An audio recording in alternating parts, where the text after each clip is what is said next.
Bonjour à tous. Donc effectivement, je suis médecin à Strasbourg. J'ai fait mes études à la faculté de médecine de Strasbourg et je fais partie depuis 2012 du conseil scientifique du musée du Struthof et je remercie Monsieur Frédéric Rahe pour son invitation à venir vous parler aujourd'hui de la sinistre collection anatomique juive de l'anatomiste nazi August Hirt. Alors l'histoire de la collection de squelettes juifs voulus par l'anatomiste nazi August Hirt est terrible, mais elle doit être connue parce qu'elle est emblématique de ce que furent les déviances de la médecine sous le nazisme, c'est-à-dire une médecine sans conscience, une médecine pour qui certains êtres humains n'en étaient plus, seulement considérés tout au plus comme des sacs d'os sans âme, des êtres indignes de vivre, pour reprendre l'expression nazie. Et cette affaire Hirt exprime aussi ce qui fut la singularité du génocide juif, un meurtre systématique dont on a cherché à masquer les traces et jusqu'à l'identité des victimes. Près de 70 ans après les faits, de nombreuses recherches historiques entreprises ont permis cependant d'en savoir plus sur les détails macabres de ce crime, grâce notamment au travail d'un journaliste allemand, Hans-Joachim Lang. On a pu rendre leur identité aux victimes. Et d'ailleurs, Hans-Joachim Lang avait reçu le prix de la Fondation Auschwitz en 2004 pour ses travaux. Permettez-moi de rappeler d'abord le contexte qui est peut-être pas bien connu ici à Bruxelles, mais que les Alsaciens connaissent bien. Lorsque la guerre éclate, Strasbourg, qui fait partie de la France à cette époque, est vidée de ses habitants en 48 heures.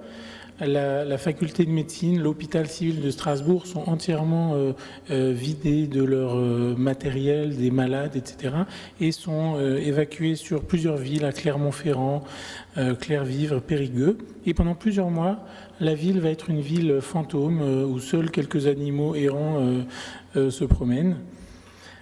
Après l'entrée des nazis en Alsace en juin 1940, les Allemands décident d'implanter à Strasbourg une nouvelle université, une université particulière, on appelle ça une Reich-Universität, une université du Reich.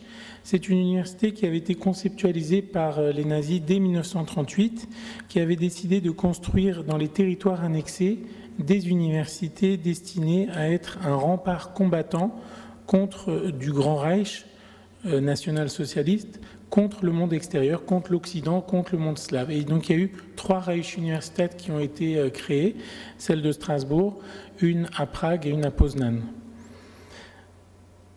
La Reich-Universität Strasbourg va être inaugurée officiellement le 23 novembre 1941 au Palais universitaire de Strasbourg. Elle était appelée à être le phare de la science nazie et de fait, tous les professeurs qui sont sélectionnés dans cette université sont à la fois des autorités dans leur domaine, c'est des grands pontes, et en même temps des personnes engagées au moins dans une des 4 grandes instances du parti nazi, la SS, la SA ou le parti.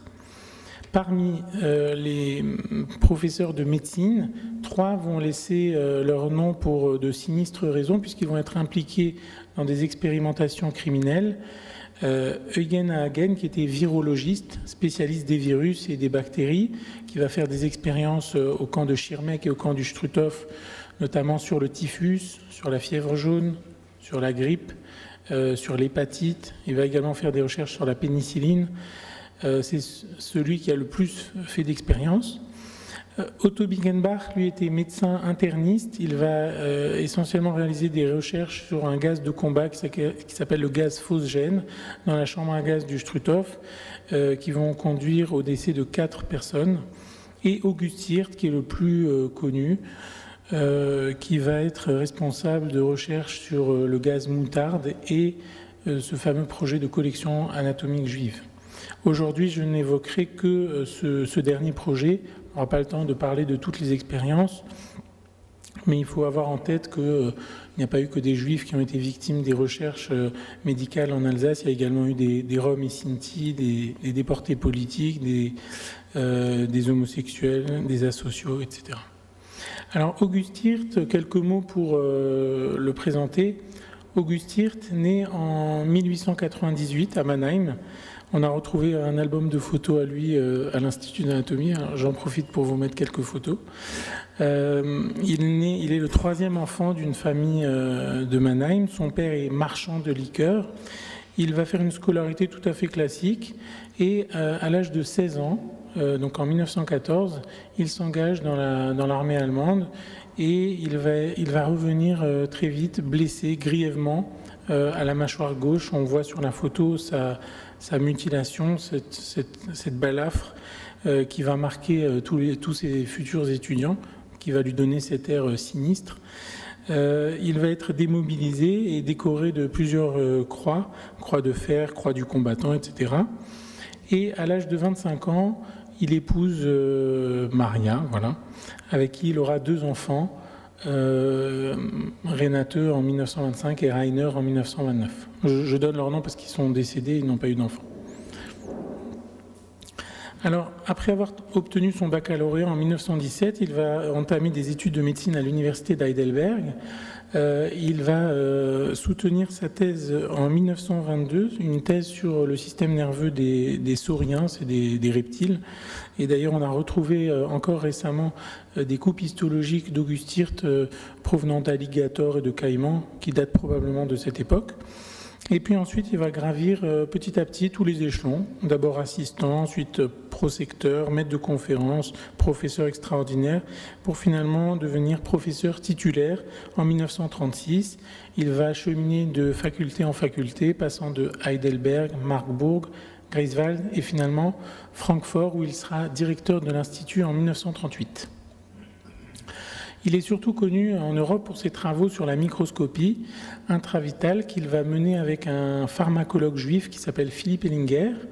Ils vont coécrire de nombreuses publications, on en compte 9 en tout. Ils vont mettre au point un système tout à fait novateur de microscope qui permet de voir les tissus encore vivants par fluorescence. C'est quelque chose de tout à fait nouveau pour l'époque et ce système va être à l'origine d'un brevet. Ils vont mettre ensemble au point un microscope qui va être commercialisé par la firme Zeiss. Et je raconte cela pour vous montrer que Hirt était déjà un grand antisémite parce que dès l'arrivée des nazis au pouvoir, Philippe Ellinger, qui était juif, dut démissionner de son poste de professeur à Düsseldorf, et August Hirt, avec qui il avait écrit pourtant une dizaine d'articles, et on a beaucoup de photos d'eux ensemble où on les voit sourire, etc., mais ne va pas du tout le soutenir. Au contraire, il va prétendre être le seul inventeur de son microscope et en réclamer la paternité unique. C'est pour vous dire un peu le cynisme. C'est un personnage qui était dès 1933 engagé. Il a pris sa carte du parti nazi en 1937, mais dès 1933, il s'est inscrit à la SS.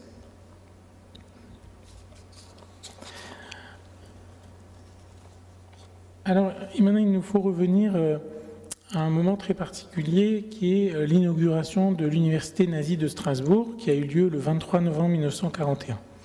Lors de cette inauguration, August Hirt va rencontrer un personnage clé que peut-être certains d'entre vous connaissent, qui s'appelle Wolfram Sievers, qui est le secrétaire d'une société scientifique nazie du nom de Ahnenerbe, ce qui veut dire héritage des ancêtres. Cette société a été fondée par Heinrich Himmler lui-même en 1935, avec pour but d'étayer par la science toutes les théories raciales nazies.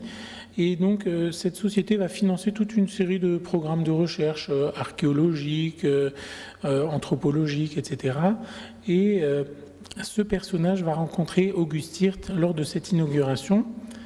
Ils vont s'entretenir ensemble à cette occasion de la possibilité de constituer une collection anatomique juive. 2 semaines plus tard, Wolfram Sievers va rencontrer un autre personnage qui s'appelle Bruno Beger, qui est lui-même membre de l'Ahnenerbe, qui est anthropologue, et qui était parti en 1939 dans une expédition au Tibet financée par l'Ahnenerbe à la recherche des origines aryennes de la race censée se trouver au Tibet. Et donc il était parti avec toute une équipe faire des mesures de crâne et de nez, des moulages de crâne au Tibet. Ils étaient revenus avec des milliers de photos et de pièces. Il était connu pour cela. Et donc, 2 semaines après l'inauguration de l'université nazie, Bruno Beger va retrouver Wolfram Sievers et ils vont également parler de cette idée de constituer une collection de crânes juifs à des fins anthropologiques. Ce projet va finalement être formalisé par Auguste Hirt dans un rapport qu'il dresse le 9 février 1942, et ce rapport va être envoyé par Wolfram Sievers à un conseiller d'Heinrich Himmler. Voici quelques passages importants de ce document. Il existe d'importantes collections de crânes de presque toutes les races et de tous les peuples. Il n'y a que des Juifs que la science dispose de si peu de crânes, de telle façon qu'il n'est pas possible d'en tirer des conséquences significatives. La guerre à l'Est nous donne l'occasion de combler ce déficit. Nous avons la possibilité d'acquérir un document scientifique tangible en nous procurant les crânes des commissaires judéo-bolcheviques qui incarnent le sous-homme répugnant mais caractéristique. À l'aide des photos, des mesures et autres données relatives à la tête et finalement du crâne, on pourra alors commencer les études comparatives anatomiques, les recherches concernant l'appartenance raciale, les phénomènes pathologiques relatifs à la forme du crâne, à la forme et aux dimensions du cerveau et à bien d'autres éléments. Cette lettre, les historiens débattent encore de savoir qui l'a vraiment écrite. Est-ce que c'est Auguste Hirt? Est-ce que c'est Bruno Beguer? Est-ce que les deux l'ont écrite ensemble? On ne sait pas vraiment en fait. Toujours est-il qu'elle est adressée au nom de Hirt à l'équipe de Heinrich Himmler, qui va très très rapidement apporter son soutien dès le 27 février 1942. Et du coup, le projet va se lancer. On aura donc cette association entre Auguste Hirt et Bruno Beguer. Auguste Hirt va mettre patiemment en place ce projet, mais qui va évoluer, qui va passer de l'idée d'une collection de crânes à, on va au fur et à mesure des lettres, à l'idée d'une collection de squelettes. Je ne sais pas si on arrive bien à lire sur la lettre. Il s'agit à ce moment-là de rechercher 150 squelettes de prisonniers juifs qui ne seront plus cherchés sur le front de l'Est, mais au camp d'Auschwitz. L'idée n'est plus de tuer les Juifs sur place, de mettre leurs têtes dans des bocaux et de les envoyer en anatomie. L'idée nouvelle de ce projet, c'est de sélectionner des Juifs au camp d'Auschwitz, sur des critères censés être anthropologiques, de les transférer au camp de Natzweiler-Struthof, qui est situé à une 60aine de kilomètres de Strasbourg. Là, Auguste Hirt souhaite qu'ils soient tués, mais sans qu'on abîme leur corps, pour ne pas abîmer le squelette qu'il comptait exposer dans son musée. Et donc, il a trouvé comme solution de les gazer, ce qui a l'avantage pour lui de ne pas abîmer le corps. Et donc, il va demander qu'une chambre à gaz soit construite au camp de Natzweiler, Struthof. Et ensuite, les corps des déportés, des Juifs assassinés seraient alors transférés dans son institut. Mais ce scénario qu'il a conçu avec Bruno Beguer va connaître plusieurs difficultés. Et c'est pour ça qu'il va prendre beaucoup de retard. Il manque notamment un ascenseur à cadavres pour son institut d'anatomie. Il manque également une machine qui permet de transformer les corps en squelettes, parce que évidemment ça ne se fait pas comme ça. Lorsqu'on reçoit un corps en anatomie, on ne peut pas en faire un squelette si facilement. Il y a différentes méthodes qui existent, et la méthode que Hirt avait choisie était une méthode qui s'appelle la macération. On met le corps dans une cuve en acier, on met un produit chimique, et le produit chimique dégrade les chairs pour ne laisser que le squelette. Mais pour cela, il avait besoin d'acier, ce qui était particulièrement difficile à obtenir en temps de guerre. Du coup, son projet a pris beaucoup de retard. Et puis, il y a eu une épidémie de typhus au camp d'Auschwitz, ce qui fait que finalement, le projet ne va être concrétisé qu'en juin 1943. Le 7 juin 1943, l'anthropologue Bruno Beguer se rend au camp d'Auschwitz et il va sélectionner 115 personnes, dont 109 juifs, 79 hommes, 30 femmes et 6 non-juifs, parce qu'il faisait également des recherches sur les personnes asiatiques. Toutes ces personnes vont être placées devant le bloc 28 et vont être photographiées, filmées, mesurées. Il va y avoir des moulages de crânes qui vont être faits par un des assistants de Bruno Beguer. Et puis, après toutes ces mesures, tous ces juifs vont être placés en quarantaine dans plusieurs blocs. Les femmes dans le bloc 10, qui est le bloc des expérimentations, où sévit le docteur Karl Klauberg, que vous connaissez probablement, qui faisait des expériences de stérilisation. Et les 79 hommes vont être répartis entre le bloc 21 et le bloc 28. Pendant cette période de quarantaine, une des femmes disparaît de ce groupe. Pendant longtemps, on a pensé qu'elle était morte au camp de Struthof. On a récemment retrouvé le témoignage de la chef du bloc 10 qui rapporte qu'une des femmes de ce groupe de 30 femmes a compris le sort qui l'attendait. Elle a compris que pour étudier son cerveau, on allait la tuer et qu'on allait ouvrir son cerveau. Donc elle a supplié cette bloc Alteste de la laisser sortir et d'après son témoignage, elle l'aurait libérée de ce groupe. Ce qui fait qu'il n'y a que 29 femmes qui sont arrivées au camp de Natzweiler. Sur les 79 hommes, on a des courriers de Bruno Beger indiquant que plusieurs sont décédés en période de quarantaine et on ne connaît donc pas l'identité de tous ces hommes décédés.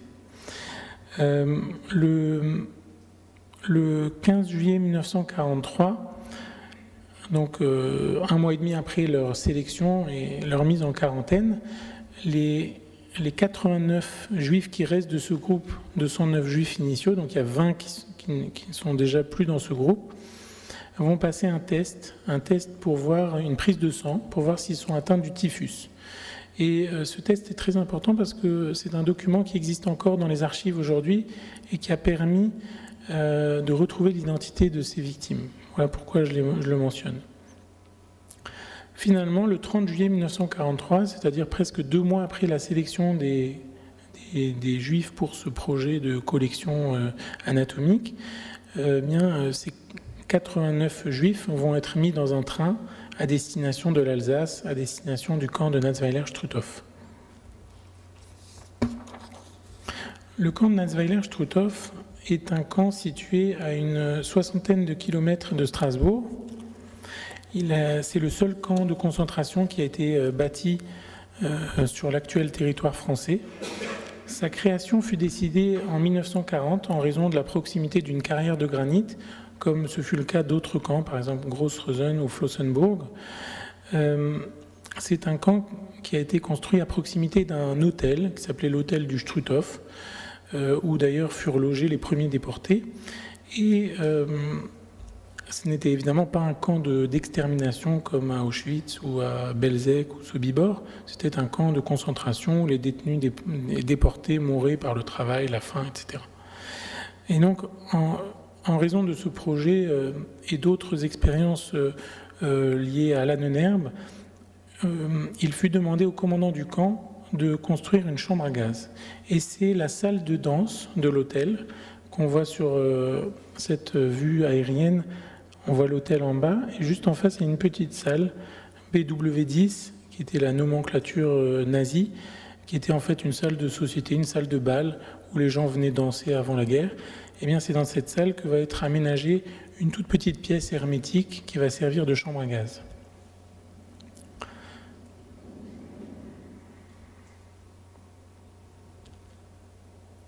On voit là également un plan du camp, enfin de cette partie du camp. Donc on voit l'hôtel et en face ce bâtiment BW10. Là encore une autre vue, une photo prise derrière l'hôtel et la ferme, parce qu'il y avait également une ferme.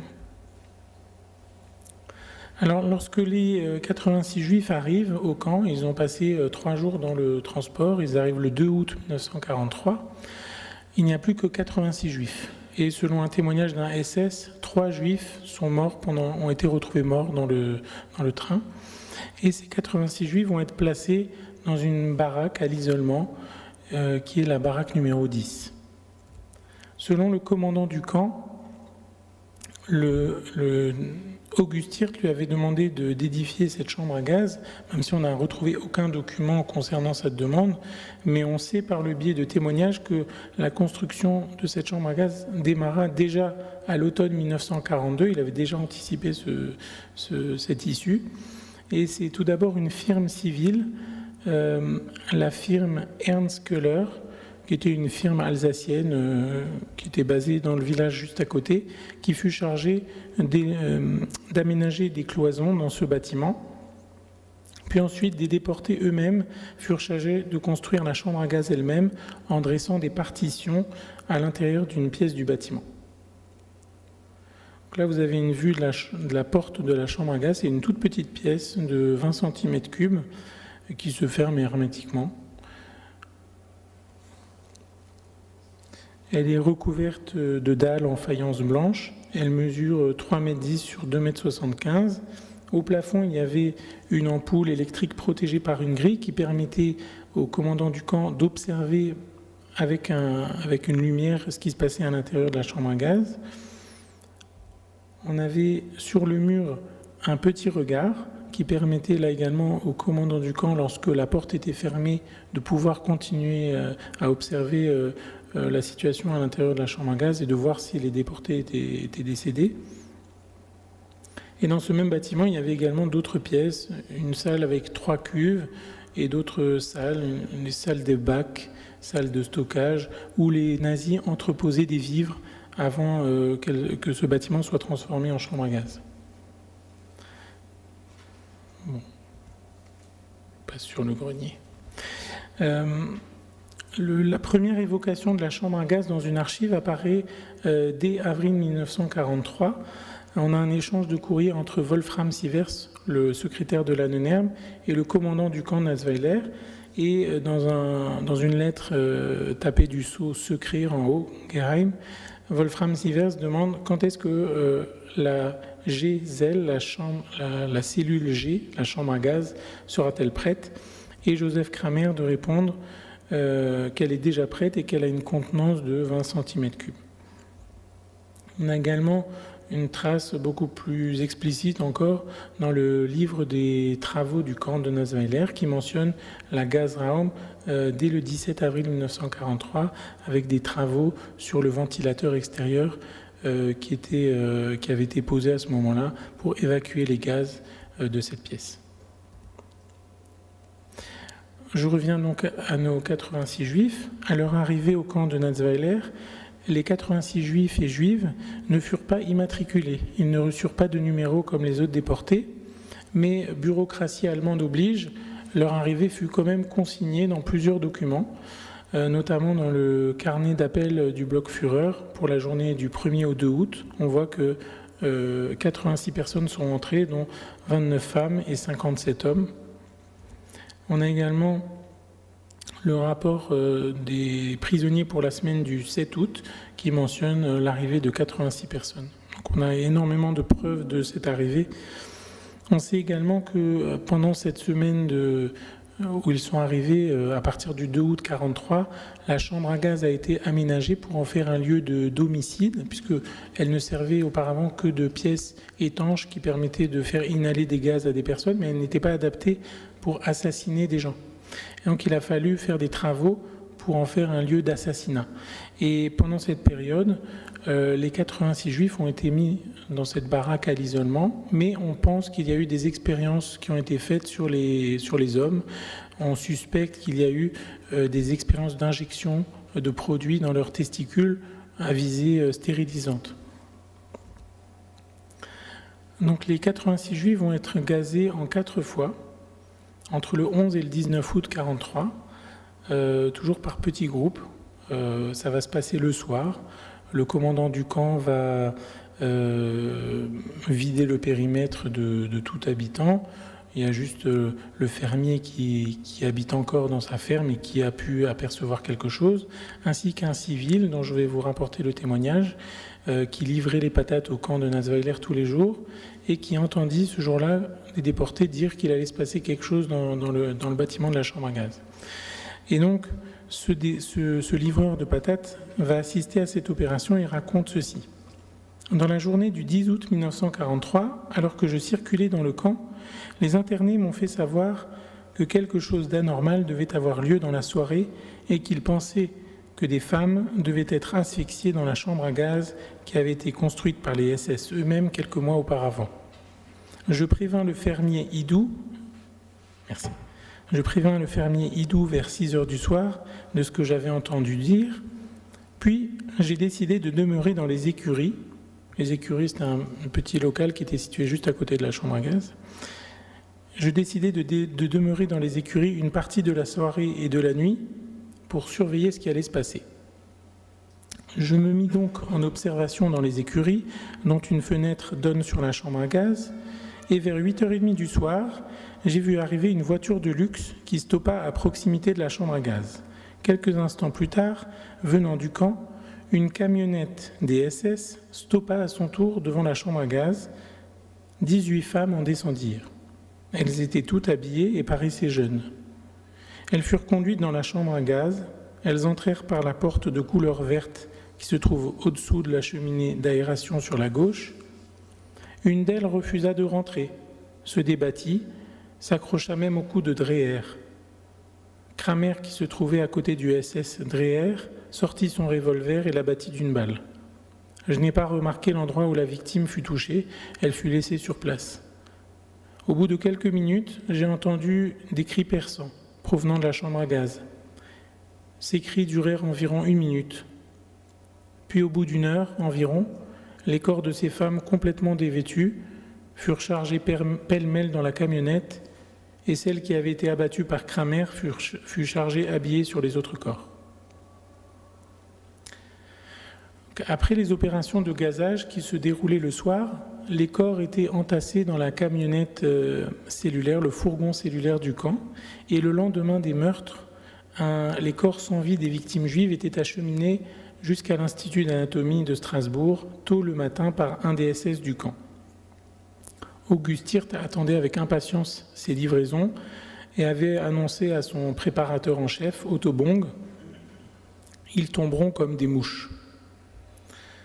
Un garçon d'anatomie alsacien qui s'appelait Henri Pierre était chargé de réceptionner les cadavres le matin et de prélever sur le corps des hommes un testicule. Ces testicules d'ailleurs ont été retrouvés après, ces coupes de testicules ont été retrouvées après-guerre, ont été analysées et c'est comme cela qu'on a pu supposer que ces hommes avaient été victimes d'expériences pendant cette période.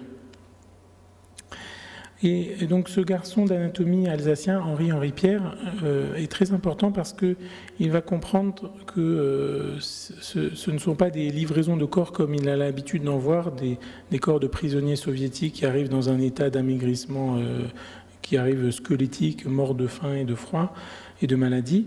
Là, il voit des personnes jeunes qui ont l'air apparemment en bonne santé, dont les corps sont encore chauds, qui ont les yeux injectés de sang, et qui sont encore chauds, il comprend que c'est une affaire criminelle. Et pour ces gens, il n'aura pas de fiche de décès. Ces personnes arrivent sans aucune identité. Il n'y a que sur leurs bras un numéro matricule qui est tatoué. Et il va avoir la bonne idée de recopier ces numéros matricules en cachette dans le registre de l'Institut d'anatomie.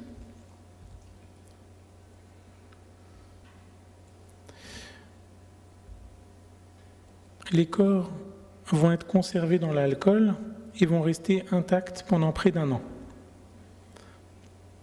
Voilà, ça c'est la liste des numéros matricules que Henri Pierre a relevés en cachette. Et devant l'arrivée des troupes alliées, Auguste Hirt se résigne à contre-cœur à faire disparaître les corps pour masquer les traces de son crime. Il demande à ses supérieurs, mais qu'est-ce que je dois faire avec cette collection ? Ce serait une perte terrible pour la science si on doit la détruire. Et finalement, ordre lui est donné de la détruire complètement, d'en masquer complètement les traces. Et Auguste Hirt se résigne à contre-cœur à le faire. Il ordonne donc à 2 assistants, Otto Bonk et Auguste Mayer, un autre Alsacien, de dépecer le corps, de brûler les têtes et les viscères au crématoire municipal de Strasbourg et surtout de supprimer les numéros tatoués sur les bras pour pas qu'on puisse identifier ces personnes. Mais ces 2 garçons d'anatomie accomplissent cette macabre mais ne parviennent pas à la terminer complètement, de sorte qu'à la Libération, on va encore retrouver des corps entiers et des numéros sur les bras. Le 25 septembre 1944, un bombardement américain touche la ville de Strasbourg et l'épouse et le fils de 15 ans d'Auguste Hirt périssent dans l'attaque. Leur maison est complètement détruite. Du coup, Auguste Hirt décide peu après de quitter la ville avec sa fille, la seule survivante de sa famille.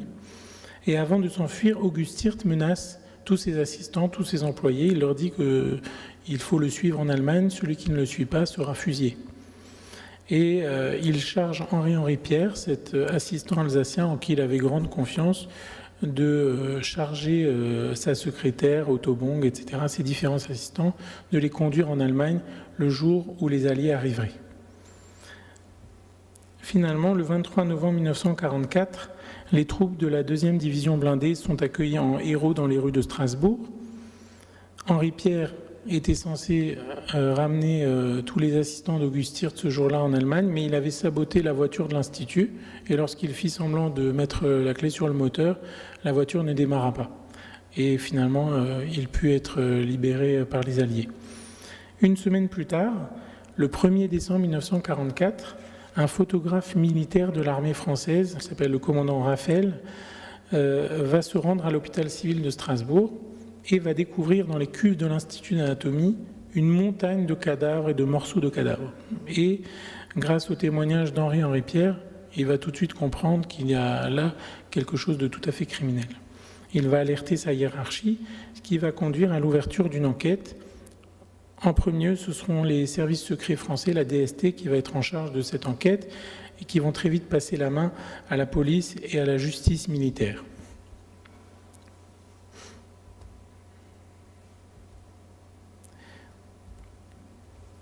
Au même moment, comble de l'absurde, Auguste Hirt est devenu le nouveau doyen de la Reichsuniversität de Strasbourg qui s'est replié à Tübingen.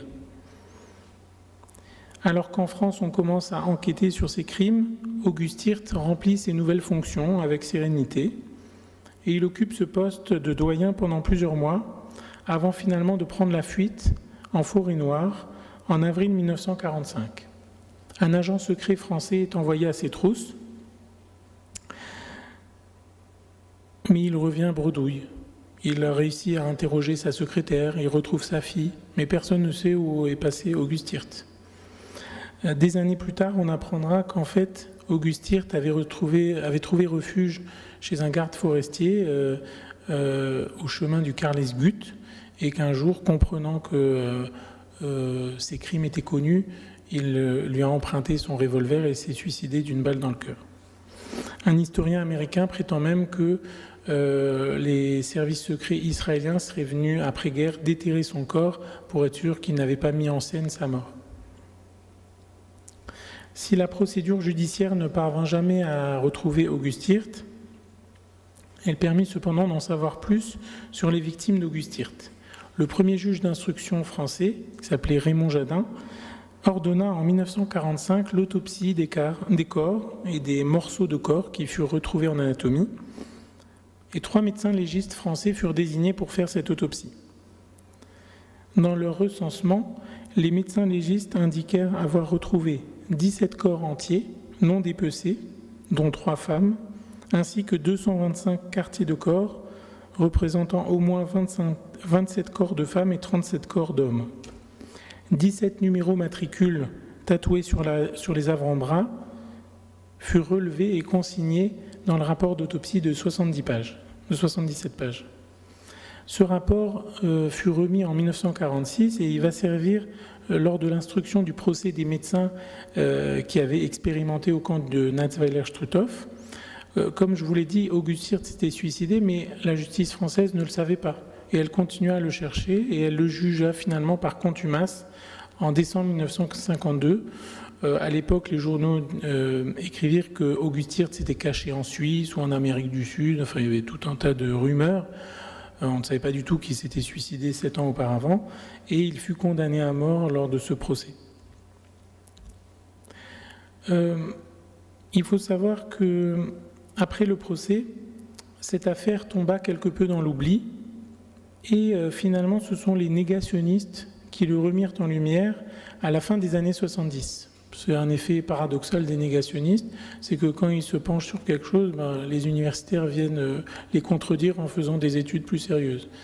Et donc lorsque Robert Faurisson et autres ont commencé à dire que la chambre à gaz du Struthof était une chambre à gaz bidon où on avait gazé personne, Serge Klarsfeld a demandé à un ancien révisionniste qui s'appelle Jean-Claude Pressac, qui avait été d'ailleurs l'assistant de Robert Faurisson, de s'intéresser au sort des Juifs qui avaient été assassinés dans la chambre à gaz du Struthof. Et c'est ainsi qu'il publia en 1985 le Struthof Album, qui est probablement le premier ouvrage de référence sur le sujet, qui raconte par le menu comment ont été gazés ces 86 Juifs. À l'époque, on pensait qu'il y en avait eu 87 et que la femme qui avait été abattue était la 87e. Et dans ce Struthof Album, Serge Klarsfeld et Jean-Claude Pressac révèlent pour la première fois l'identité d'une victime grâce au numéro tatoué sur l'avant-bras qu'on voit en photo, qui est une photo tirée de l'autopsie des 86 Juifs. Et sur cette photo, on arrive très clairement à lire ce matricule, 107 969. Et à partir de ce numéro, il fut très facile à Klarsfeld de retrouver le nom de cette personne. Il s'appelait Menachem Tafel. C'était un juif originaire de Berlin. Il était né en Pologne. Il avait émigré à Berlin où il était laitier. Il avait été raflé et déporté au camp d'Auschwitz en avril 1943 avec sa femme Clara et leur fille Esther, qu'on voit en photo en haut à gauche. Et à leur arrivée au camp, sa femme et sa fille furent immédiatement gazées dans la chambre à gaz et lui fut sélectionné pour le travail, mais pas pour longtemps puisqu'il fut sélectionné pour ce projet de collection de squelettes et finit sa vie dans une cuve de l'Institut d'anatomie de Strasbourg. Malgré la découverte de ce nom, on pensait qu'on ne retrouverait jamais le nom des autres victimes et il fallut la pugnacité d'un chercheur allemand pour identifier les 85 autres victimes. C'est grâce à Hans-Joachim Lang, un journaliste allemand, qui retrouva une copie des archives françaises dans le musée de l'Holocauste de Washington parce que les archives françaises étaient inaccessibles aux chercheurs et il lui fallut obtenir l'accès à une copie de ces archives qui se trouvaient à Washington pour pouvoir retrouver la liste des numéros que je vous ai montré auparavant. Grâce à cette liste, il put contacter le musée d'Auschwitz et cette liste renvoyait au même numéro qui était sur le document de prise de sang sur le typhus qu'avaient subi ces juifs à l'été 1943. Et grâce à ces deux listes, il a été très facile de retrouver le nom et l'identité de ces 86 victimes. Il dévoila ces noms en 2003 lors d'un colloque, puis dans un ouvrage remarquable qui s'appelle Die Namen der Nummern, le nom des matricules. Et grâce à ces recherches, on sait que sur les 86 juifs, 45, une très grande majorité venaient de Grèce, de Salonique, 24 venaient d'Allemagne, 7 de Belgique, dont la 8e était la 30e femme qui avait réussi à se libérer de ce groupe de 30 femmes. 5 venaient de Pologne, 2 de France, 2 de Hollande et 1 de Norvège. Je vous ai mis en photo quelques-unes de ces victimes.